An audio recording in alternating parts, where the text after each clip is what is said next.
Yeah. That's the one with three snipper, isn't it? That's looking spring. Yes, there you go. You know, there's no mention of, see the elongation of the hole right there? Yeah. Those things will lie completely through eventually.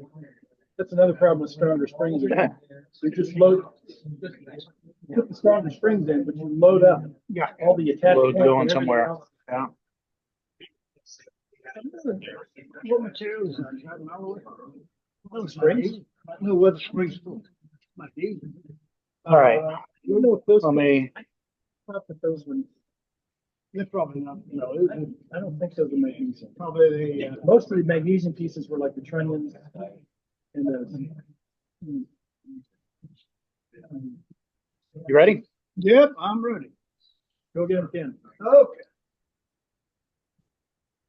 So let's see. You want me back on this? Good afternoon. My name is Ken Atwood. If you notice, we're in the blue shirt of credibility. What I want to talk to you about today is the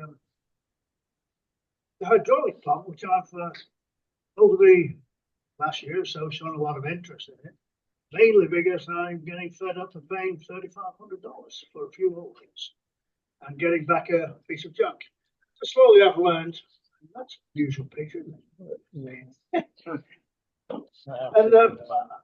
I've purchased a lot of pumps. A lot of them are 40-year-old old stock. As we all know, it's a marine pump that was originally designed to use 10W30 oil, and we're now using 5606 in there. So we're not being very kind to the pump. I'll go in a second. And anyway, the pump is not very, very complicated at all. It's a very, very simple pump, which we will get to in a moment. Just remembering, one of the things on the show here is a set of tools you need. I call them toys. You could call them tools, but I find them very, very essential for everything I'm doing with the pump. And what they virtually are, everything is available from Spruce. The biggest thing is needing a set of gauges. And we'll see a set of gauges in a little while. There's the tools. They're very simple. Now, if you notice the couple of loops I've got, those things are essential. You buy the tubing is aluminum, I think it's called 3030 or something. And you just buy yourself a bender and you make those up. And so you can imagine on your main gear, you've got a leak. You think it's the actuator on the left main gear. You take the two hoses off, screw those on there, try it again. So you are isolating one of the gears. If that doesn't cure the problem, go isolate another one. And then you just keep playing with it until you find it. If you notice at the bottom, there are caps, there are double nails. I don't know the proper name for these things. There are plugs up there. So just a set of tools like that, or toys, is really good. Next thing you need is a nice set of gauges. Now, I'm a great believer. That's the set that I've got outside in the hallway, which you look at. I'd like to have a 4-foot hose on there. It does two things. It means I believe in working under the radio man. I do a lot of that. And I want the gauges to be out there on the wing. I hate crouching in. I can't read stuff that's upside down. I have trouble. If you happen to notice the gauge on the right, it's a pressure right now. Those gauges are about $20 each. The gauges come from Amazon and the hoses come from a place called hydraulicsurplus.com. The hoses were $10 a piece. I think the gauges were either 7 or 17. Anyway, they're glycerol fill gauges and absolutely essential. The ends come with the AN4 flare fitting. So they fit all over our hydraulic system. They're very easy to use. Next one. This is how I'm testing the pumps at home. And really, I'm completely self-taught. I just had to figure it out. And this movie here now is showing, now watch the gear up. There's the gear up, telling me the pump is working. Now, when I stop, you've got to maintain that pressure. When you hear the pump stop, gear up, it's got to stay at whatever that is. That's about 1500. Notice how it stays there. Now, if the gear up check valve is working, that is going to stay there until pressure is applied to the gear downside. It's not going to move till the gear down. Now watch when the gear down kicks in, boom, see it drop. So it is not going to move till we go to gear down. That's a simple DC ammeter. You can't use an AC ammeter. And that's just showing that it was 20 amps on the gear down. Typically 20 amps on the gear down, 40 amps on the gear up, and doing a complete test. All I'm doing over there is holding the green or the blue wire onto a battery. Nothing else. There's no solenoids involved, nothing at all. It's just a battery, the pump. There it is. That's testing. Down is about 900 on that. Now, most of you over serial number 384 have got the pressure switches on there. And this is how we test, or how I test the pressure switch. And I learned how to do it by mistake when Bill Hopkins had a pressure switch. All that is, can you stop that for a second? If you look, that is just connected to the upside of the pump. And if you look, I go down, then there's a T down there, and there's the pressure pump. Then it goes onto the gauge. I've got the wires just hooked to a regular test light, nothing fancy, with one end to the battery and one end to ground, but going through the switch. If you notice up there on the gear up, it's showing right now about 800 pounds. This was a adjustable switch, adjustable pressure switch. So I had adjusted, I'm trying to get it to 600 pounds. So what I'm doing is I break that one AN4 right there, very slightly. And if you notice the oil dripping out, well, as the oil is dripping out, the pressure is slowly going down. Well, when the light comes on, that tells me what pressure the switch is set at. So any moment that light, I was aiming for 600, which apparently I should have been aiming for 550, but I'm not perfect. So hopefully the light will come on, and that means that the pressure switch has gone to closed from open, and so the light came on. So that means the ground is going through the pressure switch to ground, so the pump's going to start running. When the pressure builds up, the light will go off, or the pump would start running. Very, very simple. I mean, it's this is the interesting part. One of the things I've learned recently, well, I keep learning things because I just don't like being a damn contortionist. And this is underneath the back seat of 384 and upwards. And if you look, I don't know whether you can see join number, see the join with a circle around it, number 82. Okay, that's the gear up. So if you disconnect that and put a plug on the other side and hook a gauge to it, it's exactly the same as hooking it to the pump, except you don't remove the pump. Then if we go over to that one right there, again, that's gear down. So we undo that, put a plug in one side, we hook the gauge to the other. Now in that particular case, you'll take a double male out of the toy box, 2 males, hook the gauge on, and have the gauge coming out the door and sitting on the wing. To hell with it, reading it upside down. That 4 feet of hose makes a difference. Test it again. So it's exactly the same as taking the pump out, except you don't take the pump out. Now, if all else fails, yep. Now, another thing too, you can test it with a solenoid, but if you've got any doubt, disconnect it. And remember, if you put the blue wire on, blue as in blue sky, it's going to go up. If you put the green wire on, it's going to go down. Well, if you touch those wires directly to the battery, you've eliminated the solenoids. Yeah. So now we've tested nothing. Now, if we know the pump is perfect, then we start adding things to it until it goes wrong. Then we find out what the problem is. It's very simple. The next one will show. You want to point out a couple of components? Yeah, sorry, that's the. Sometimes it's called a pilot switch, a pilot valve. Other times it's called a gear down valve. I don't know what the real name is. I don't really see the pressure switches. Those pressure switches right there. Now that one would be the down over there. This one would be the up. It's all listed in our books. If we just read the damn books, read the books. And what I'm a believer in doing is going in with some tape and taping those damn things. Tape them and write down what they are. Just make it dummies. And also, on next to the pressure switch is a T, and the T has a cap on there. Yep. So you can go in right there. See the That's just a cap. You can remove that cap, go ahead and put your gauge on it, and bring your gauge out of the wing. And watch your pressure. There you can check the pressure on let's say the downside, the motor's not turning off. Well, you're trying to find out, do I have pressure on the downside to work the pressure switch? So easily how it hooks up. Very, very easily. What have I forgotten about that? I think that was it. But is that pretty well got it? Now, this is the before serial number 384. If you look, we're looking under the divan, those pipes, tubes, whatever they are going through, and I don't know what this thing is called. I call it the rear seat bulkhead. I don't know what you'd really call it. Can you recognize it? It's where your heels would bang if you were sitting in the back seat. But if you look there, see those joints? Now, this is the ones that don't have the pilot valve.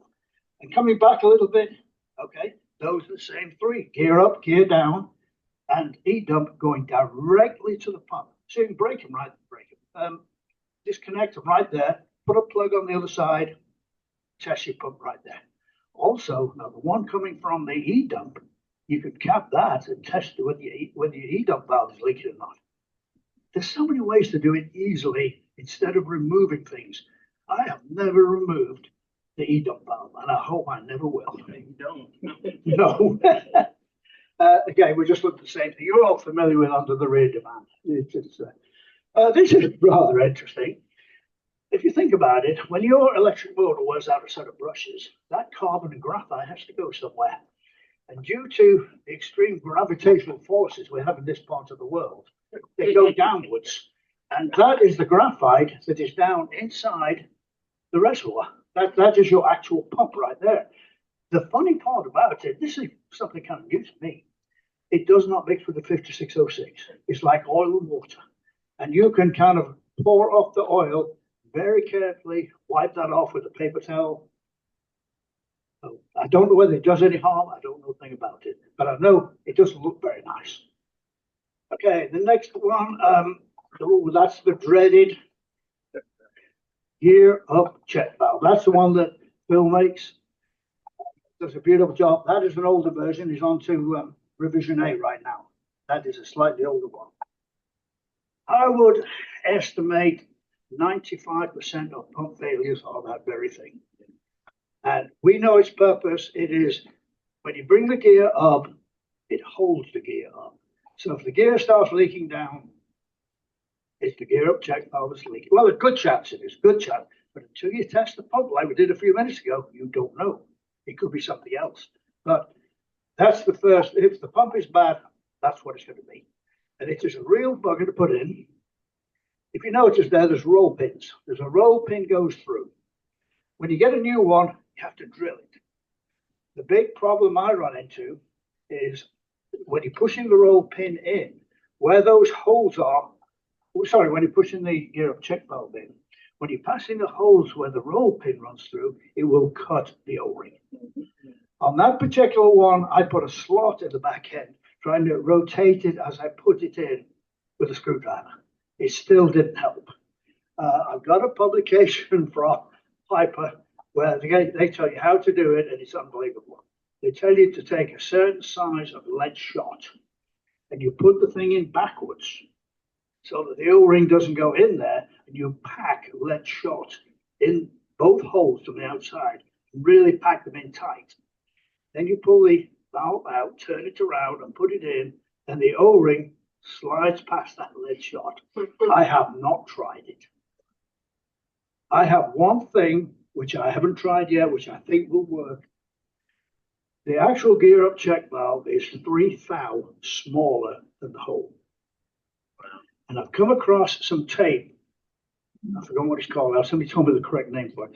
It's a bit like aluminum foil, but it's 1/1000 of an inch thick, and it is stainless steel. It is made for bushing tape or something like that. And I am hoping, if you think of a thou each side, and I'll have a thou to spare, I think I can wrap that tape around the gear up check valve, slide it in, and then pull the tape out. That is what I'm hoping, but I haven't got any yet. But like I said, a cut O-ring. Now, when you have a cut O-ring, it's not hard to detect. because the 5606 will spray out about 4 feet each side of the roll. So there's no doubt about it, and you get it all over your clothes.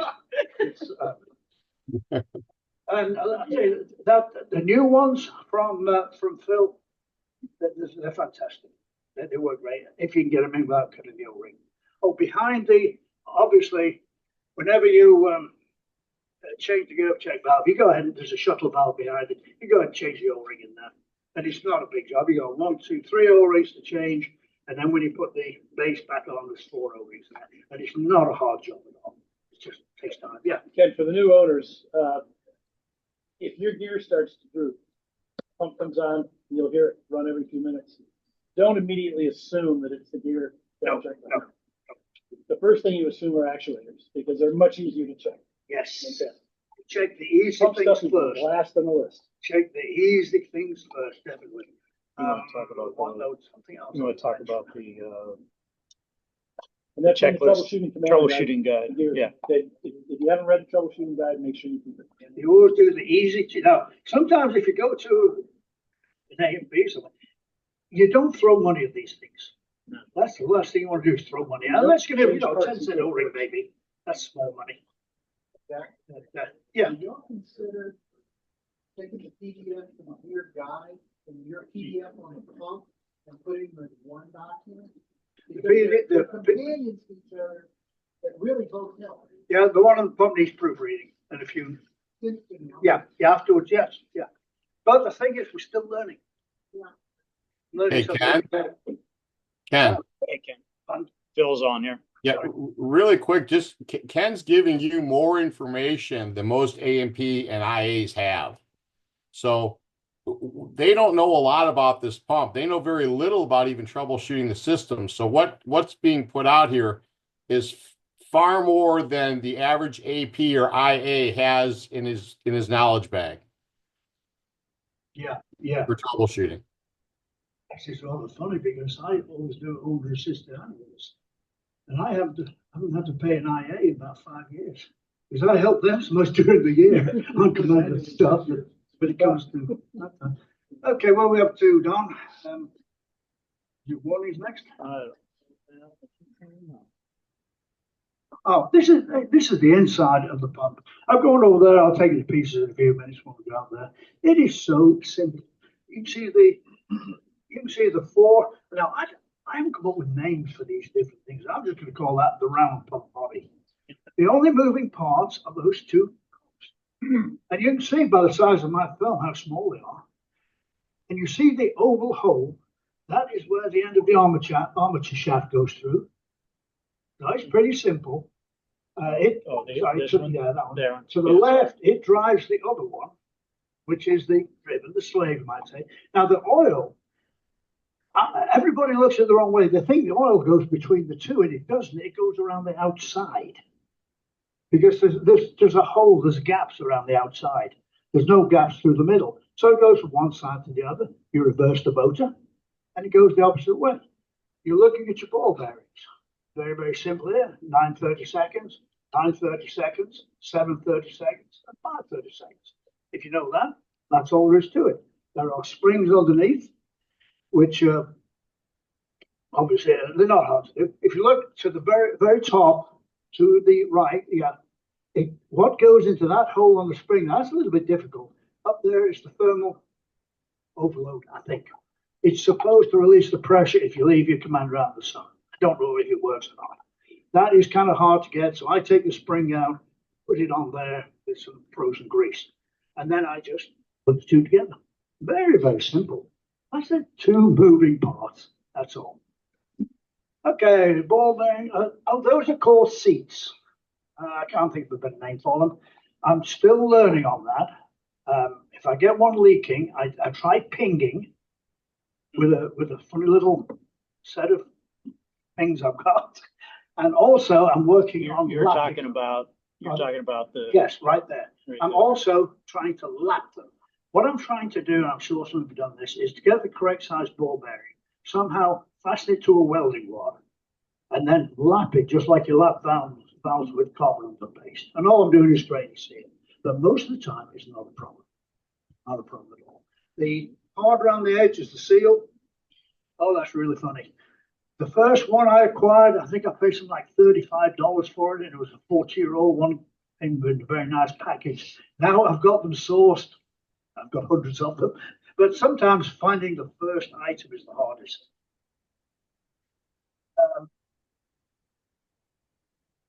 One of the things that I don't want you to do is make the same mistakes that I've made, and I've been close on a couple. I was in business for 50 years. We shut down when COVID came, and I'm officially retired. Well, we got tools from everywhere, and they all ended up at my place. I had 4 or 5 sets of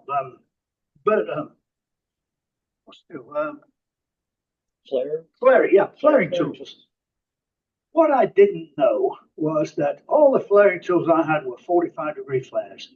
On an aircraft, it's 37 degrees, and 99% of the world don't know that.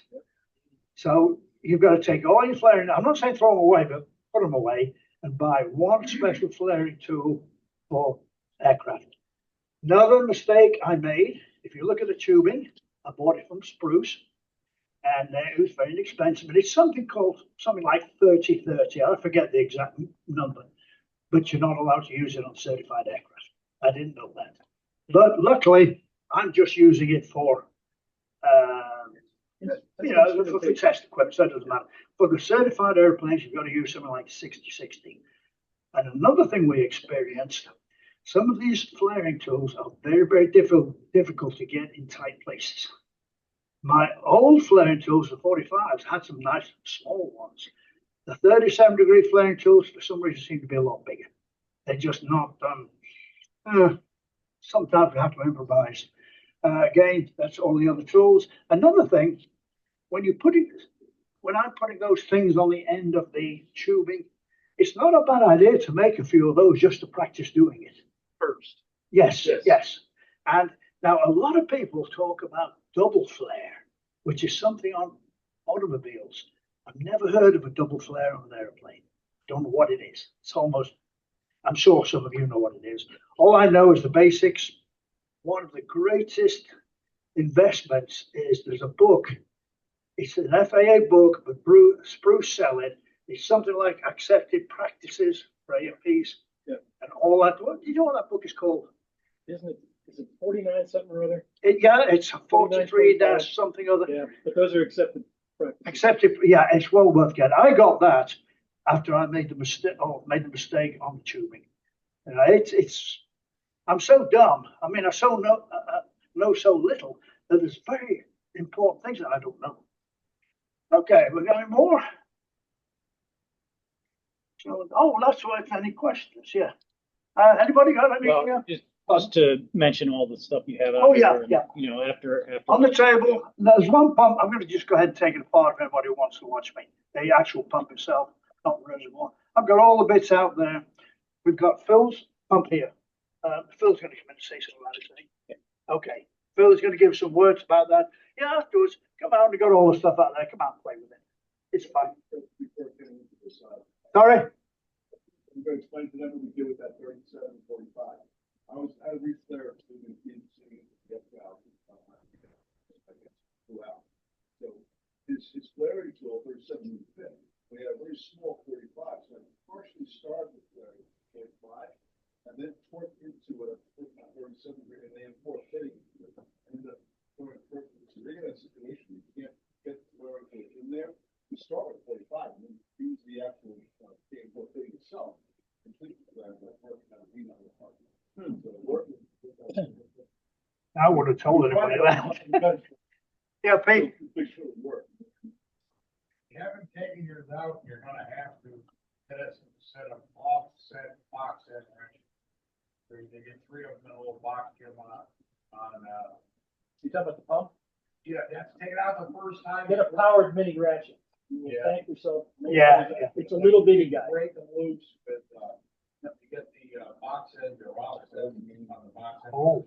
And on Amazon, they get the And the years and a lot of patience. And Band-Aids. Don't forget the Band-Aids. And a bunch of a lot of Band-Aids. Because you're gonna get Hey, one of the things is when you take a pump out, take it out for the last time. Yeah. Order the kit from Jim.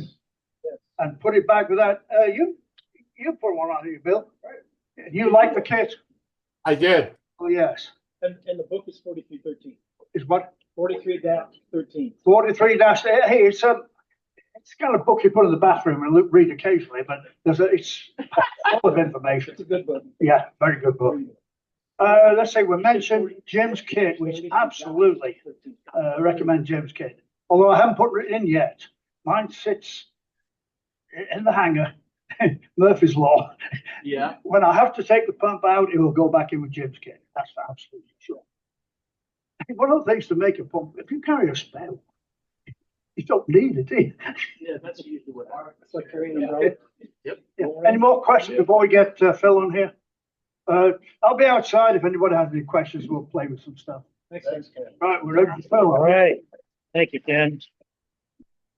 Phil, you're up. Okay.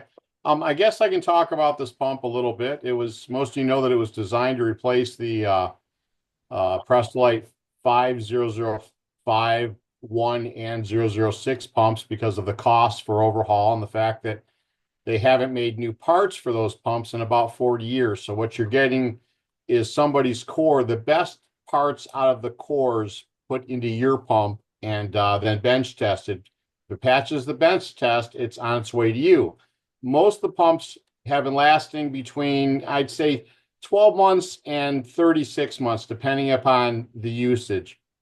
This particular pump uses the same horsepower motor as the existing one, the Prestolite. It's a little taller. It's 11, little shorter than a foot, 11 3/4 inches tall.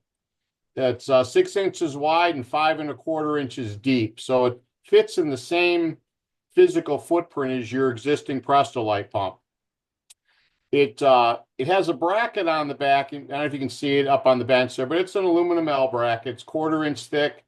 It'll take 10, 15 G's with that pump on it. So you're not going to snap any brackets or anything.